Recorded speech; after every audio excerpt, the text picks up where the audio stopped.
Баршаңызға сәлем. Бүгін біз пакетиктің жиналуын жасайтын боламыз. Пакетик менде фотобумага глянцевая 240 граммға шығарылған А4 форматында. 240-тан бастап 300 граммға дейін шығарсаңыздар болады.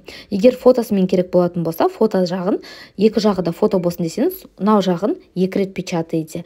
Или же фотосыз десеңіз, фотосыз жағын можете 2 рет печатать также. Ал менде бір жағы фотосымен, бір жағы фотосыз. Қазір мен беговкасын жасап жатырмын. Міне қараңыздар, осылай просто беговкасын жасаймыз. Қатты баспаймыз, қатты бассаңыз қағазыңыз жыртылып кетеді. Сол үшін жай слегка өтіп шығамыз. Міне. Мынау пакетиктің жиналуы өте оңай. Ең оңай, еще үлкен пакетиктердің бірі болып саналады. Неше сантиметрлік пакетик екенін, размерін барлығын осы комментарийға жазып қойдым, қарап көрсеңіздер болады. Қазір мен беговкасын жасап жатырмын. Беговкасын жасап болғаннан кейін просто сызықтар бойынша қиып шығасыз. Және де бұл шаблон біздің новогодний каналдың ішінде. Бұдан да басқа шаблондар бар, әртүрлі комментарийда обзорын тастап кетсем, қарап көріңіздер.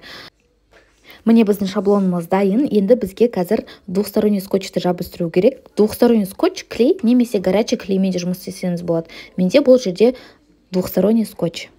Обычно зеленый клеймен жабыстырса да болады. Қараңыздар, осы бір-біріне жабыстырып шығамыз барлығын.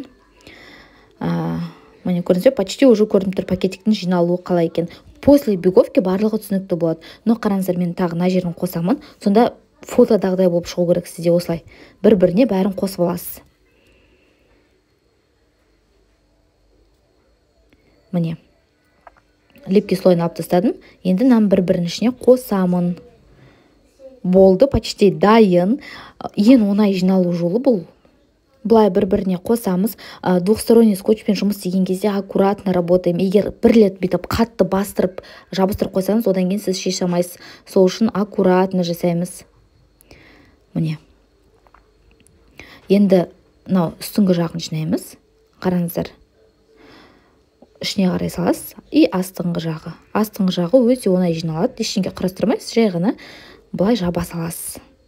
Қазір также двухсторонний скотчты жабыстырамын.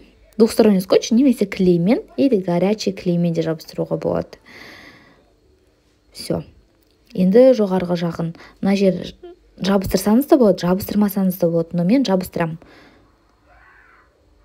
Міне. Полностью алмаймын. Кішкентай ғана кусочекті. Главное, ортасы жабысып тұрса.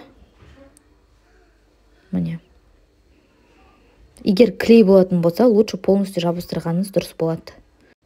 Біздің пакетигіміз уже полностью дайын. Тек қана қазір лентасын өткіземіз. Ортасынан ана жерін қалай тесеміз, оны дереколмен тесеміз. Қазір көрсетем. Міне дереколды алып, осылай тесіп шығамыз. Осылай тесіп болғаннан кейін лентамызды өткіземіз. Мен лентаны бір 4 рет немесе 5 рет байладым, чтобы ана тесіктен өткетпеу үшін. Міне, қалауынша несін ұзартсаңыз болады, ручкасын.